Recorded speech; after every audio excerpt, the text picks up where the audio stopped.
Halo, ketemu lagi di Discovering with People bersama saya Maria sebagai prinsipal di Discovery Property. Kali ini aku mau sharing nih, khususnya buat mami-mami yang lagi pusing banget mau cari solusi buat bantu kesulitan ekonomi di dalam rumah tangganya. Jadi aku mau kasih tahu nih gimana sih caranya aku mengawali terjun di dunia properti ini sampai bisa bantu finansial keluarga aku. Jadi buat mami-mami yang lagi bingung harus ngapain, sementara harus tetap ngurus anak, ngurus keperluan suami, pokoknya urusan rumah tangga nggak boleh terbengkalai. Nah ini solusinya. Aku juga adalah seorang ibu rumah tangga yang punya 3 anak nih. Jadi dulu aku kerjanya apa ya? Kerjanya aku bantu usaha suami sih. Dulu suami aku ada usaha bengkel, terus aku juga ada bikin kue gitu, tapi by PO. Sampai akhirnya aku diajak sama teman aku untuk join di bisnis properti ini di Discovery Property. Awalnya aku juga nggak yakin sih karena kan aku nggak ada background di sini ya. Tapi terus aku coba ketika mereka undang aku datang, ya udah aku coba datang. Terus aku dengerin kayak apa sih bisnis plannya, kayak apa sih cara kerjanya. Dan ternyata setelah aku terjun di dunia ini, ya udah aku nggak mau kemana-mana lagi. Jadi ketika aku join di bisnis ini itu kurang lebih di tahun 2015. Jadi ketika itu aku bener-bener nggak tahu kan ya harus mulai dari mana. Jadi aku ikutin aja, setiap ada training aku dateng, terus ada dijelasin tentang apa ya aku dengerin. Sampai terus waktu itu kan zamannya masih BlackBerry nih ceritanya. Ya udah, jadi kita bisa blast tuh kan ada satu project yang menarik ya, menurut aku menarik, terus aku coba blast ke orang-orang yang aku kenal. Dan dari situ ternyata positif nih gitu kan tanggapannya, dan mereka mau dengerin lebih detail lagi kan produknya tentang apa, projectnya seperti apa, benefitnya kayak gimana. Dan akhirnya di situ aku bisa closing dibantu sama prinsipal aku. Nah sampai di situ ternyata begitu aku terima komisi, nah aku sadar sih kayaknya pekerjaan ini menyenangkan ya, karena kita kerjanya nggak office hour, terus udah gitu juga pekerjaan rumah nggak terbengkalai, tapi dapat ini komisinya itu loh yang menggiurkan banget buat aku. Dan di situ aku udah deh, aku mau ngerjain apa-apa, aku mau ngerjain ini aja. Karena setelah aku pikir mau kerja apapun juga sepertinya nggak akan ada yang menandingi dari income aku di properti. Ingat nggak momen pertama kali kamu masuk ke Discovery dan ketakutan terbesar apa sih yang aku takutin ketika baru mulai? Aku ingat sih waktu itu pertama kali aku masuk ke Discovery itu, kan awalnya sering diajakin tuh, dulu kantor kita masih di daerah Setra Duta gitu ya. Aku malas ke sana gitu kan, terus nggak mau jauh gitu. Pokoknya kayak aku mager aja sih, nggak mau kemana-mana. Sampai akhirnya pertama kali momen itu ada momen foto bersama gitu kan, di situ semua agent, prinsipal sama admin gitu foto di Yonas, dan aku datang. Padahal itu aku belum jadi agent, terus aku datang dan tiba-tiba ikut foto, dan di situ aku dikenalin. Itu sih momen pertama kali, dan di situ kita marketing baru ada cuma 15 orangan gitu. Nah terus hal pertama kali yang paling aku takutin ketika aku join tuh ya itu, bisa nggak ya, karena ini sesuatu yang baru buat aku dan aku bener-bener nggak ada basic apapun di properti. Berapa lama sih waktu yang aku butuhin itu untuk pecah telur, dan berapa komisi pertama yang aku dapat, terus uangnya dipakai apa nih. Jadi seingat aku tuh kalau nggak salah ya, aku sebulan join apa 2 bulan join tuh aku udah closing. Dan itu memang dibantu juga sih ya sama Pak Widi gitu kan. Jadi karena aku pertama kali dari hasil broadcast tuh banyak yang nanya kan. Terus dia nanya BR, berapa BR, terus kayak apa ya, ini udah SHGB atau apa. Aku kan bener-bener blank, gak ngerti banget. Jadi bener-bener Pak Widi tuh bantuin aku, ketemuin kliennya, terus dia jelasin. Jadi awal kali pertama aku join tuh, kita dulu kan memang belum ada training yang rutin kayak sekarang ya. Ya aku sering kemana-mana pokoknya ikut Pak Widi aja. Terus udah gitu kalau ada klien ya Pak Widi juga gitu kan, bantu support aku. Dia ketemuin klien aku langsung, udah gitu jelasin detailnya.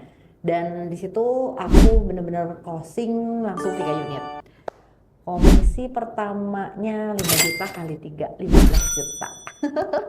Uangnya dipakai apa ya, dibantu buat memang kan waktu itu karena kita juga lagi ada problem dalam keluarga, ya udah aku bantu buat suami aku sih gitu, buat beresin masalah-masalah finansial. Sebagai agent mengalami penolakan dari klien itu ya pasti ada sih, karena nggak semua jalannya pasti mulus. Tapi kalau buat aku sih kalau mengalami penolakan ya udah sih aku positive thinking aja, selama belum diblokir sama kliennya ya udah aku pasti terus ceritain atau sharing ke mereka project-project yang memang bagus untuk mereka investasiin. Nah terus aku pernah juga sih ngalamin kayak bukan ditolak sih ya lebih tepatnya. Jadi aku pernah nawarin satu rumah ke klien aku ini. Terus dia bilang enggak dulu deh gini-gini, dan nggak tahu gimana ceritanya. Tiba-tiba klien aku ini beli rumah yang sama yang aku tawarin, dan rumah itu sebenarnya masih rumah saudaranya aku. Jadi aku kesel banget. Terus pas tahunya tuh udah transaksi gitu, jadi aku tanya kan sama saudara aku, ini yang beli kan orang ini kan? Terus dia bilang, tapi awalnya yang maju bukan, jadi yang maju itu adalah temennya dia gitu kan, temennya dia yang pokoknya emang hubungannya deket banget lah sama klien aku, dan memang pada saat itu pada saat transaksi itu harganya memang turunnya banyak banget gitu, dan di situ aku merasa kesal banget gitu, sampai aku langsung telepon kan kliennya, kok kalian beli rumah itu ya kan aku tuh udah tawarin gini. Ya dia cuma say sorry sih, pas lagi aku telepon juga dia lagi di Alaska gitu ya, cuman ya udahlah, aku sempet nangis gitu kan di mobil, kesal banget gitu. Tapi ya udahlah, aku bilang pokoknya nanti lagi kalau Koko mau beli properti atau mau jual properti jangan lupa sama saya. Dan sampai sekarang untung Kokonya baik, masih inget terus sama aku gitu. Jadi buat teman-teman kalau yang pernah mengalami penolakan, jangan putus asa, pokoknya selama itu investasinya bagus buat kliennya, tawarin aja terus. Jadi sampai aku bisa closing itu ya gak lepas dari bantuan atau mentoring dari leader aku sendiri ya. Seberapa besar sih peran leader aku itu untuk bisa membentuk aku dari yang aku gak tahu apa-apa sampai bisa seperti sekarang ini. Ya udah pasti perannya besar banget sih ya, dari yang aku gitu kan, nggak ngerti apapun, dengan sabar mereka jelasin gitu kan, mereka bantu, dan maksudnya sampai cara ke kliennya itu harus gimana supaya klien kita tuh mau beli unitnya tuh bener-bener itu ngebantu aku banget sih. Jadi caranya bukan cara yang ayo beli nggak gitu, tapi kayak setiap kali menjelaskan satu project itu leader aku tuh selalu menjelaskan dulu benefit dari properti itu sendiri. Jadi klien aku sendiri tuh kayak mau beli itu bukan karena dipaksa ya, tapi karena mereka akhirnya berpikir sendiri, oh iya ini momen yang baik dan ini memang unit yang terbaik yang harus dibeli sama klien aku itu sendiri. Sekarang agent tuh makin banyak lah ya, dibandingin aku 11 tahun yang lalu udah pasti orangnya makin nambah, kantornya juga banyak yang baru. Nah itu kan pasti jadi saingan yang lumayan ketat ya buat kita. Nah, gimana sih caranya aku bisa tetap dapat klien-klien yang the best ya?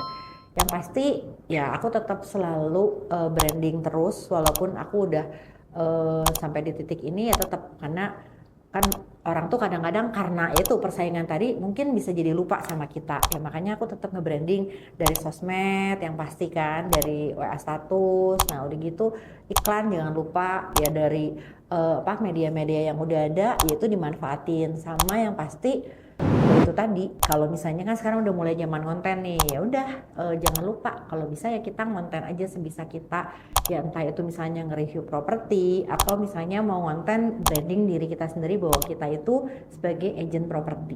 Nah setelah kita terjun di dunia properti ya udah pasti kan kita listingan, terus udah gitu handlingnya juga semakin banyak kan. Nah gimana sih caranya kita harus mengatur waktu supaya kerjaan kita semua tetap bisa teratasi? Yang pasti ya harus bagi waktu dong. Biasa pagi-pagi itu kita kerjain misalnya dengan masukin listing yang udah masuk gitu, yang udah titip ke kita. Terus nanti dari yang udah kita iklanin itu kita tetap info ke ownernya. Nah terus follow up buyer gimana? Nah biasa kita lihat dulu nih dari iklan yang udah ada yang respon nggak. Kalau memang ternyata ada yang nanya, nah itu momennya kita bisa follow up kliennya, misalnya dengan mengatur waktu showing. Plus nggak lupa juga kerjaan rumah ya, kerjaan rumah tangganya tetap jangan sampai ditinggalin.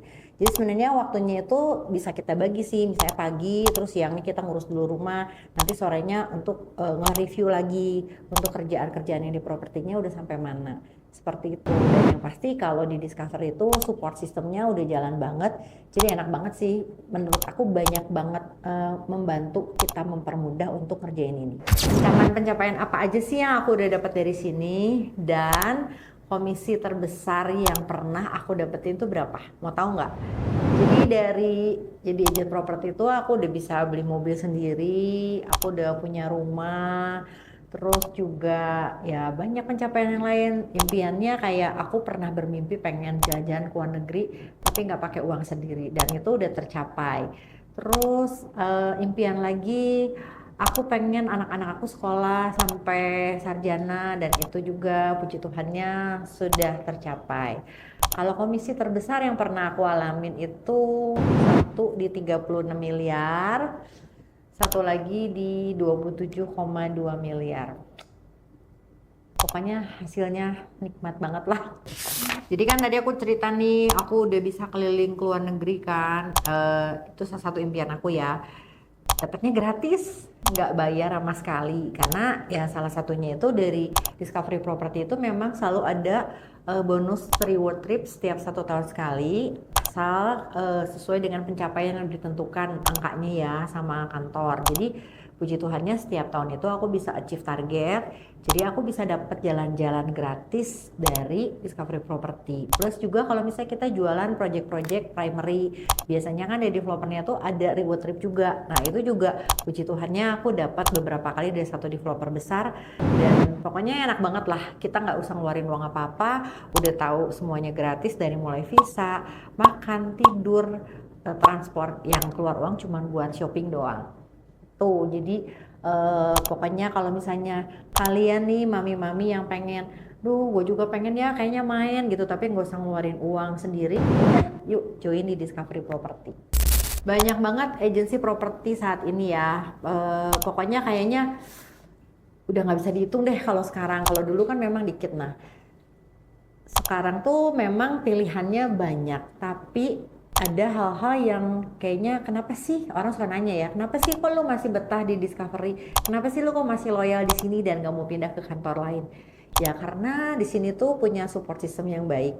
Jadi dalam Discovery itu udah dibikinin web itu yang sangat memudahkan agent-agent ya untuk istilahnya pekerjaannya sendiri, itu kayak masukin listing, terus cara lihat untuk follow up klien, udah gitu juga support sistemnya sendiri dari teman-temannya ya, project-projectnya juga banyak. Jadi kalau yang baru jadi agent tuh kayak nggak usah bingung, aduh saya nggak punya listing. Nah di Discovery itu banyak banget projectnya, jadi kalian nggak usah takut nggak punya listingan.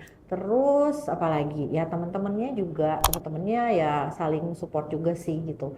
Jadi kalau misalnya kalian lagi down terus cerita sama orang yang tepat ya, kalian pasti akan mendapatkan insight-insight baru, semangat baru. Jadi downnya cuma sebentar aja, jangan lama-lama, udah gitu semangat lagi buat closing lagi.